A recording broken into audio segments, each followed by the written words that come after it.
Olá, amigas e amigos. Aqui é Roberto Monteiro, do Brasil, Rio de Janeiro. E esse é o nosso 8º vídeo da série que batizamos Crônicas da Pandemonia. E hoje batizamos esse vídeo número 8 com o nome de Dependência ou Independência? Fé ou Compreensão? Começamos contando a história rapidamente de 2 filmes. O primeiro é um filme de 2006, chamado, em português aqui no Brasil, de As Férias da Minha Vida, com a atriz Queen Latifah. E o segundo é um filme de 1993, com o conhecido ator americano também, Bill Murray, chamado Feitiço do Tempo. Esse primeiro filme que eu falei com a Queen Latifah, ele em inglês recebeu o nome original de The Last Holiday, As Últimas Férias, porque conta a história de uma jovem madura lá na casa dos seus 35 anos, que era uma humilde trabalhadora de uma rede de lojas e que ela sonhava em ter um casamento com o cara que ela namorava. Ela sonhava em viajar, ela tinha dotes culinárias, sonhava em comer bem, em poder até montar um restaurante um dia. Era muito ajuizada, poupava seu dinheirinho, mas era uma pessoa muito contraída, retraída dentro dela. Não botava para fora sua personalidade, suas qualidades, ficava de uma forma muito retraída. Aí ela dá uma cabeçada sem querer num armário no trabalho dela. Levam ela para o exame médico e aí, depois dos exames, descobre que ela teria um tumor gravíssimo no cérebro e dão a ela somente 3 meses de vida. Ela fica muito abalada, que tinha muitos sonhos. Ela chegava a ter um caderno onde ela colocava seus projetos de realizações que nunca se concretizavam, porque ela não tinha atitudes diante da vida para uma série de coisas. Como ela se viu compelida a tomar uma atitude do que ela podia fazer com a vida dela nos 3 meses que a medicina estava dizendo para ela que ela tinha somente, ela resolve sacar todo o dinheiro que ela guardava para a sua aposentadoria no futuro e torrar tudo numas férias espetaculares. Depois de ter pedido demissão do emprego, ela vai para um hotel caríssimo nos Alpes, acho suíço ou italiano, não lembro ao certo, viver uma vida de rainha pelo tempo em que ainda restasse de vida para ela.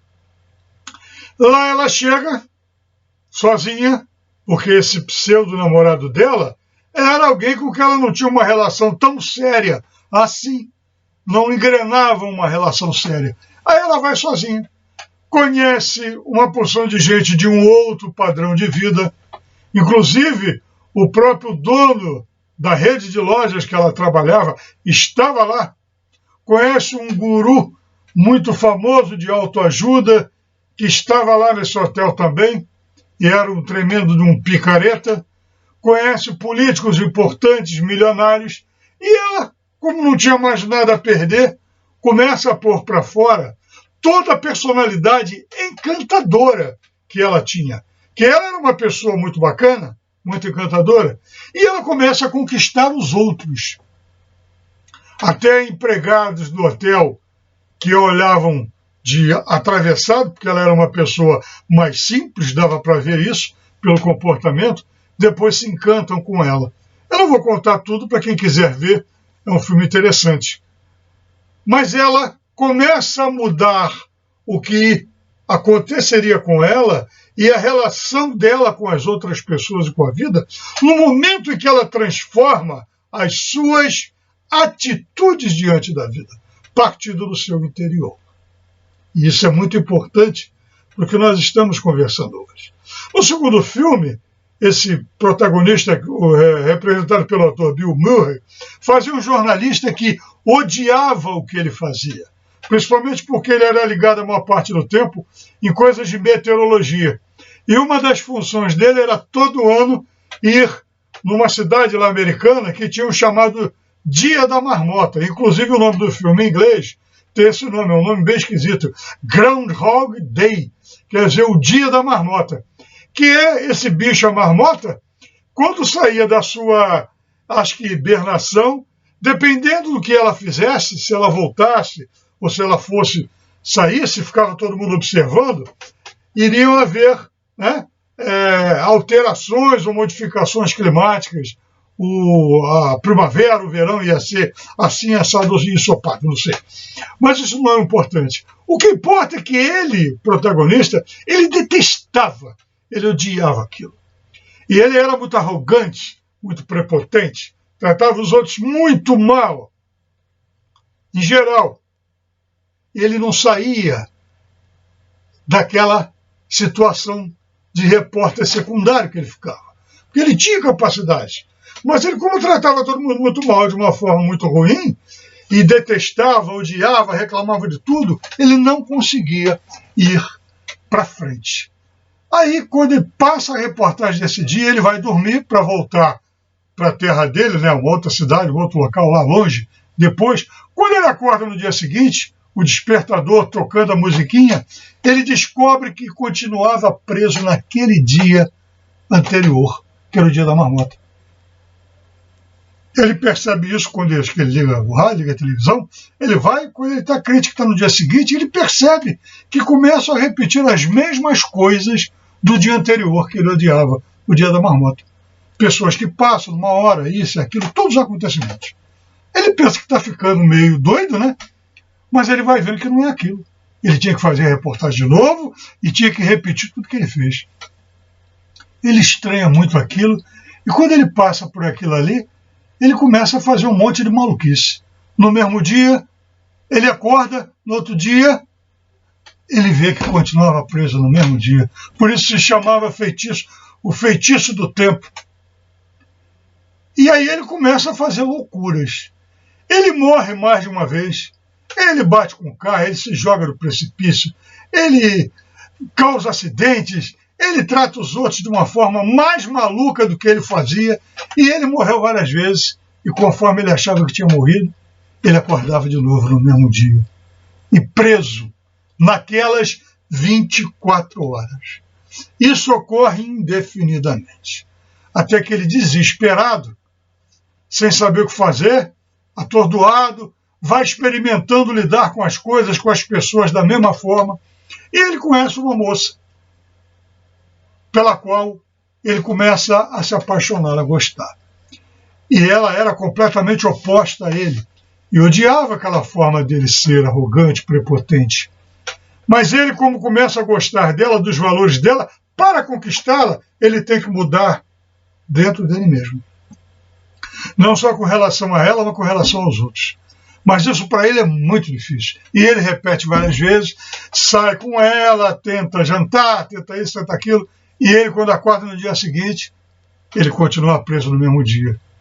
Só quando ele consegue, num dia inteiro, mudar tudo que ele fazia, desesperançado, que estava, né, deprimido daquela situação, quando ele consegue passar um dia inteiro fazendo somente coisas boas e ele conquista essa moça, aí ele acorda no dia seguinte de verdade, liberto daquilo ali.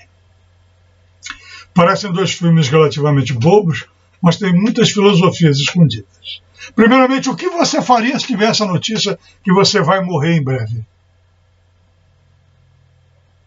O que você faria? Sairia fazendo o que aquela moça fez? De forma responsável, como ela fez, ou sairia que nem um louco? Muitas pessoas não têm equilíbrio para receber essa notícia. Ah, Roberto, mas eu sou jovem, eu não sei quando vou morrer. Exatamente, eu não sabia. Você não sabe, eu também não sei. Tanto eu quanto você podemos morrer daqui a 10 minutos, no momento que você está vendo esse vídeo. Eu posso morrer aqui fazendo esse vídeo agora. O que impede isso? No outro vídeo eu disse, A única coisa certa que se pode afirmar com quem acaba de nascer, a única, é que ela vai morrer. Não se sabe se com 80, com 8 anos, se ela vai ser médica, advogada, engenheiro, se vai ser feliz, infeliz, se vai ficar doente, se vai ter saúde, não sabe não. A única coisa que sabemos é que ela vai morrer. Ah, mas não é uma notícia que o médico deu que eu estou desenganado. Mas a pessoa que está desenganada, ela pode viver mais do que nós que não estamos. Ou não. Se não é impossível que a gente vá morrer nos próximos 10 minutos, podemos ter muito menos tempo de vida do que a pessoa que já está desenganada, não é verdade? Então todos nós já recebemos essa notícia de que vamos morrer. Quando? É o que menos importa. O que mais importa para os seres, para as criaturas humanas, para o espírito mortal, é fazer da melhor forma possível aquilo que veio fazer aqui. Cumprir seu Dharma. Já falamos por alto sobre isso uma outra oportunidade nesses vídeos e falamos sempre nas nossas palestras.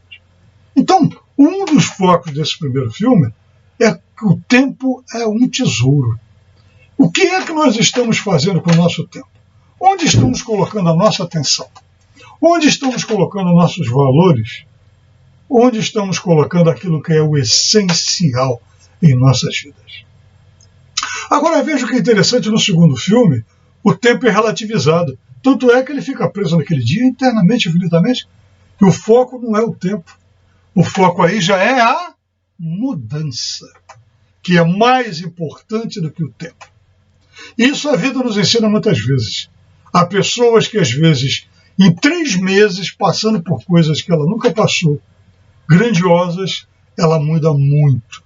Muito, muito mais do que mudou às vezes em 20, 30 anos de vida.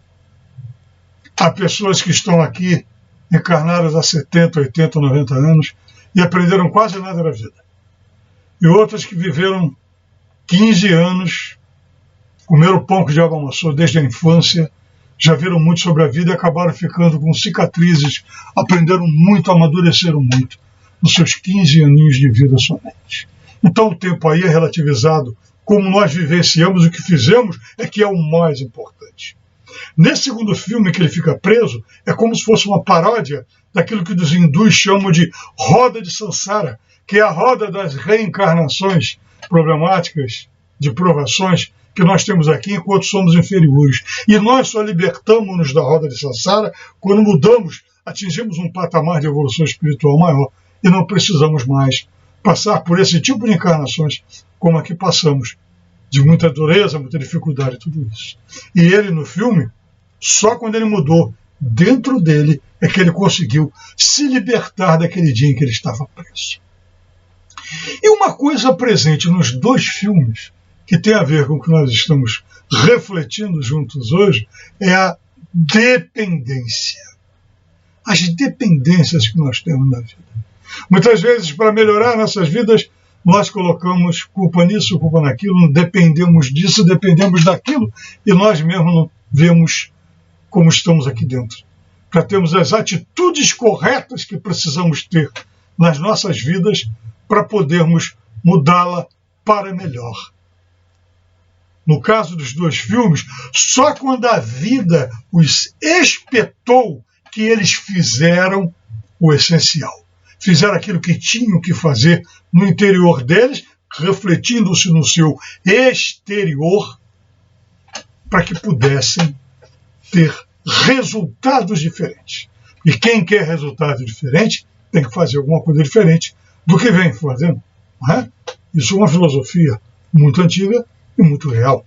Se fazemos sempre a mesma coisa, teremos sempre os mesmos resultados.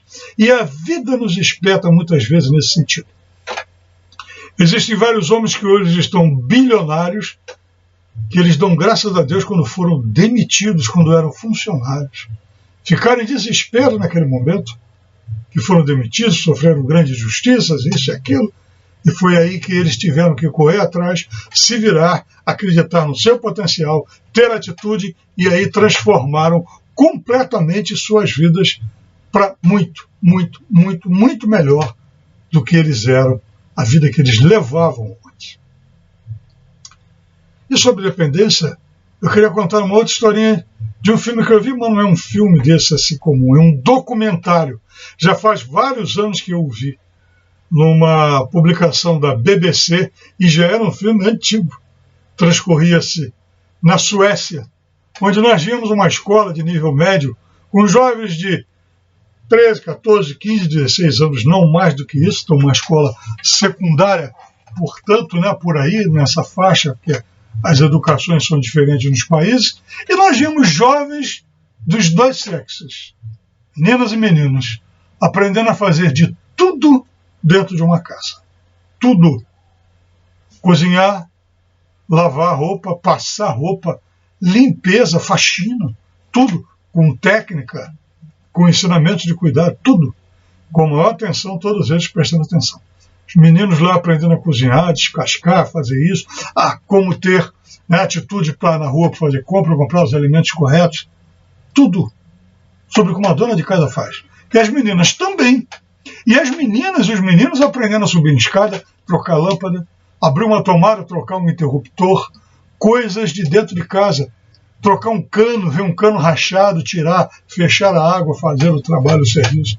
Meninos e meninas, treinados na escola para serem independentes. Espetacular. Isso de décadas atrás, com certeza. É um filme que no nível de hoje deve ter uns 30 anos, talvez. Isso não é o normal no resto do planeta. Nós estamos no século XXI e ainda se considera, em grande parte do mundo, certamente na maior parte do mundo, que isso é coisa de menina, isso é coisa de menino. Separando o que é coisa de homem, coisa de mulher fazer. Claro, no próprio esporte não tem homem competindo separado de mulher, porque a compleição física do homem é diferente da mulher. Mas por que a mulher cresce cada vez mais no mercado de trabalho, nas relações sociais? Porque o mundo deixou de ser tão bárbaro quanto ele era. Rude, rústico, que precisava mais da força bruta do homem. Hoje uma mulher, eu vi reportagem sobre isso, dirigindo máquinas agrícolas daquelas colossais, todas movidas, controladas por computador, por satélite, fazendo a mesma tarefa igualzinho o homem fazia. Não só na máquina agrícola, mas quando tinha que pegar o campo com aquela foice e ficar foiçando, cortando o trigo. Era coisa muito mais para o homem, porque exigia força bruta. Hoje, aquilo que não exige força bruta, a mulher vai fazer igualzinho, também, ou melhor do que o homem. Mas ainda há essa dissociação, a dicotomia. Isso é coisa de homem, isso é coisa de mulher. Homens ainda casam até hoje, sabe para cá de quê? Com a intenção? Para ter alguém que cuide deles, que faça comida para eles, lave a roupa, passe a roupa deles, cuide da casa, porque a sociedade diz que tem que ter casado, tem que ter filho. Alguns ficam solteirões, ficam independentes financeiramente, não querem nem saber de casar. Mas muitos que não têm uma renda mensal maior para pagar a empregada, ou comer sempre na rua, levar a roupa para a lavanderia, casam-se porque acham que o homem não sabe, ele não sabe cuidar dele sozinho. Horrível, né? Mas tem muita mulher que também casa para ser provida, para que alguém a sustente. Porque isso era uma coisa antiga que continua até hoje. Então muita mulher teria capacidade de estudar mais, ficar independente, né? Não depender de homem, não quer. Prefere ser cuidada, porque ir para a rua, disputar emprego, trabalhar, estudar, dá trabalho demais. Eu já ouvi mais de uma mulher dizer isso. Século XXI, e nós ainda estamos cheios de dependências uns dos outros, dependências desnecessárias. Não estou falando das reuniões comunitárias de seres que dependem uns dos outros para viverem melhor, para construírem uma sociedade melhor. Isso sempre vai existir, porque inclusive não somos iguais quando conseguimos reunir com respeito, com fraternidade, com inteligência, grupos onde as pessoas sejam diferentes umas das outras, mesmo com posicionamento diferente, esses grupos fazem, né, essa sociedade crescer, porque com as habilidades, com os talentos diferenciados, somam-se uns aos outros para construir uma micro-sociedade e talvez até uma humanidade no futuro melhor. Isso são dependências sadias que nós temos um dos outros, para a vida nos ensinar solidariedade, fraternidade, e que às vezes nós estamos em cima, às vezes nós estamos embaixo. Agora, dependências, bobagens, as situações de pessoas que ela pede para você hoje, por favor, faz isso para mim, porque eu não sei fazer. Você vai com toda boa vontade. Semana que vem, a mesma coisa, por favor, faz. Eu não sei fazer. Daqui a um mês, a mesma coisa. Você volta daqui a um ano, tá a mesma coisa. Faz para mim que eu não sei fazer. Daqui a 2 anos, a mesma coisa. Daqui a 3 anos, a mesma coisa. Eu não estou falando de coisas complexas que dependem de formações profissionais, habilidades, especializações. Não, estou falando de coisas simples, coisa que muitas vezes nós não queremos aprender por preguiça ou por comodismo ou porque tem alguém que faça.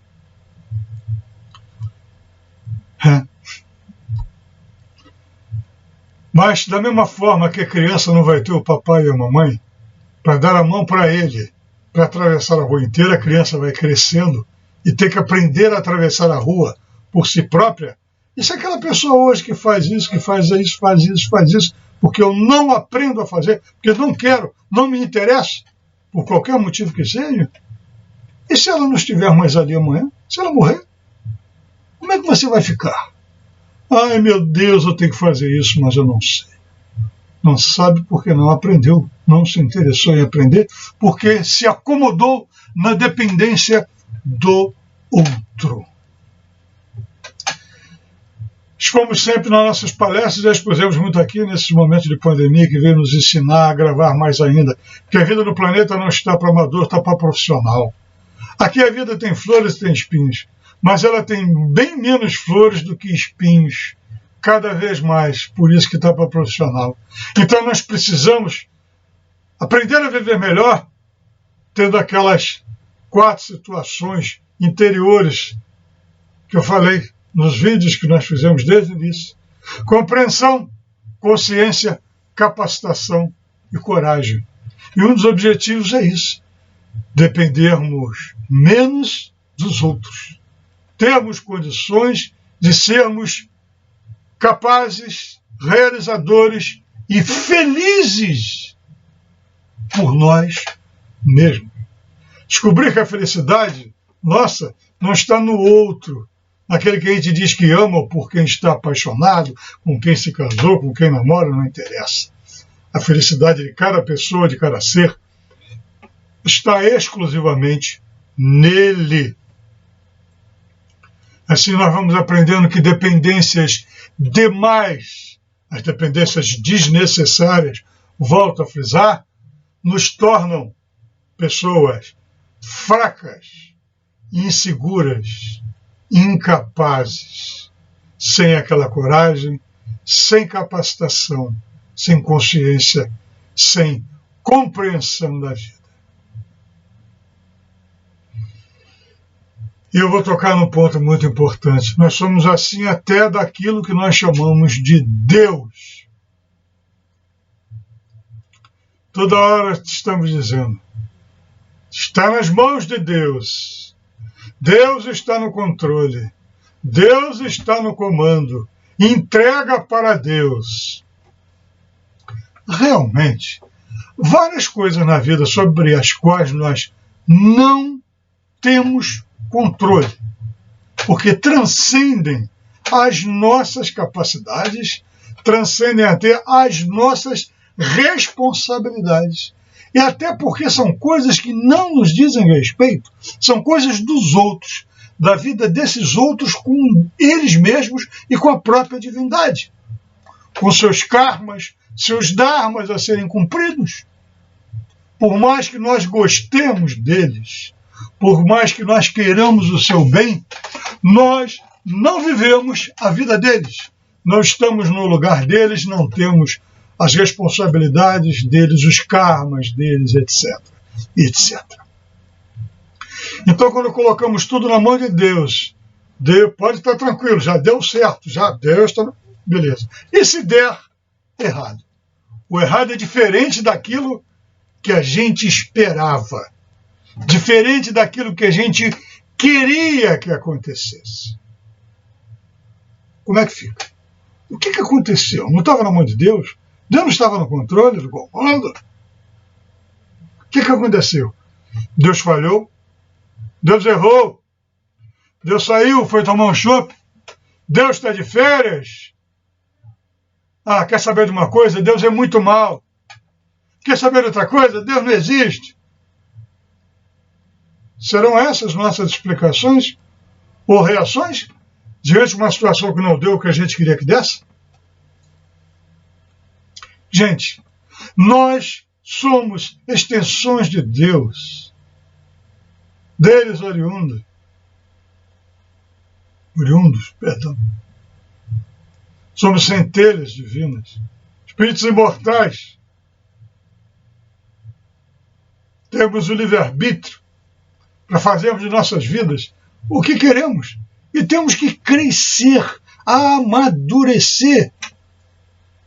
Por isso que muitas vezes quando nós pedimos alguma coisa a Deus, a conclusão que a gente vai chegando quando amadurece, principalmente quando olhamos lá para trás, quando éramos mais imaturos, nessa vida ou em outras, quando a gente vai readquirindo essa lembrança em níveis superiores, nós vamos concluindo que nós não soubemos, não sabíamos, ou não sabemos ainda nem pedir alguma coisa a Deus.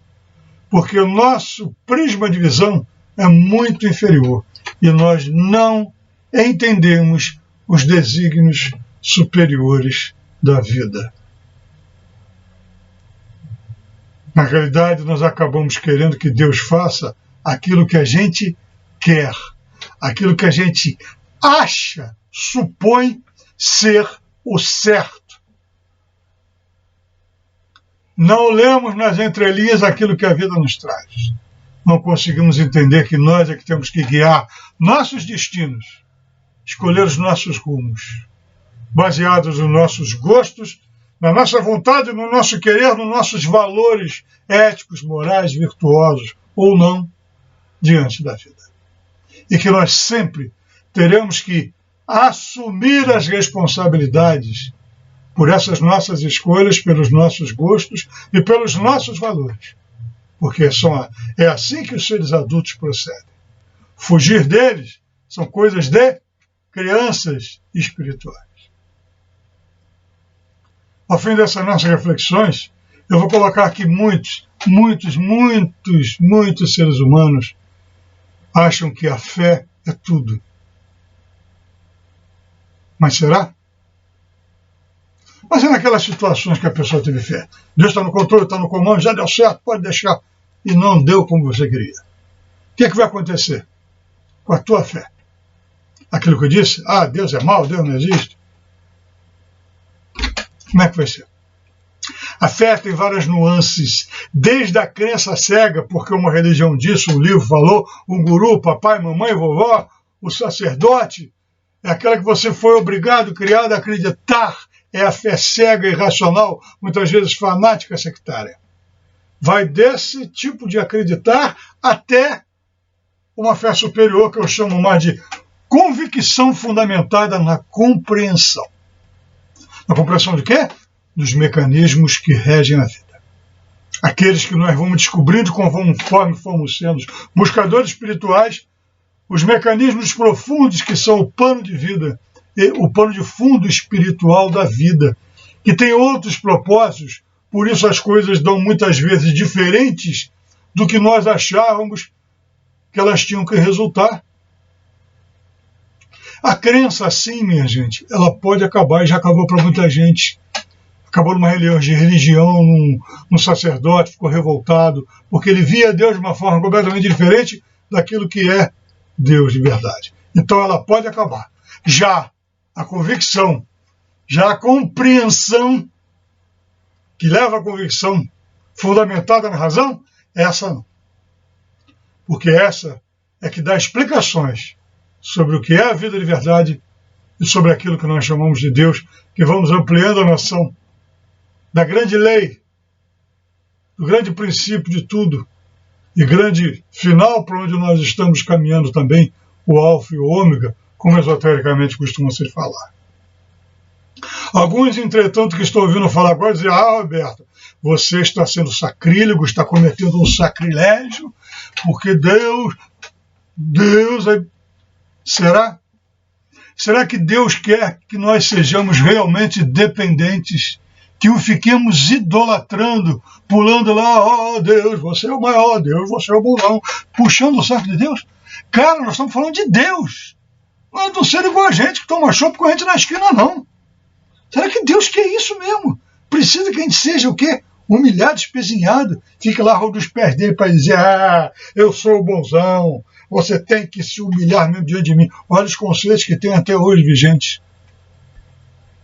Será que o Criador desse universo que nós conhecemos, com 2 trilhões de galáxias, cada galáxia com 200, 300, 400 bilhões de estrelas, e com já a possibilidade da existência de outros universos que a ciência já começou a detectar, não é mais uma coisa esotérica que está falando? Será que essa lei, esse princípio universal, quer que isso mesmo, que nós sejamos sempre humilhados, nos humilhando diante dele, idolatrando e dependentes? Olha que incompatibilidade com aquilo que nós já começamos a vislumbrar da vida de Deus. Deus de verdade não pode querer idolatria e dependência, porque Ele nos criou para sermos cada vez maiores, grandiosos, majestosamente evoluídos, no caminho de retorno a Ele. Porque quando Jesus ensinou: ama a Deus sobre todas as coisas, que Ele é o objetivo final. Sede perfeito como o Pai que está nos céus, nos deu um caminho eterno de seguir evoluindo. Porque Ele também disse: vós sois o templo do Deus vivo, vós sois deuses. E reencontrarmos-nos com Ele dentro de cada um de nós é o supremo, o sublime, o sagrado destino de cada criatura, onde ela esteja, em todo o universo, em todos os universos, em todos os tempos, dimensões ou quaisquer parâmetros outros de vida que queremos imaginar. Como dizem os hindus: Deus em mim saúda, Deus em vós. Namastê.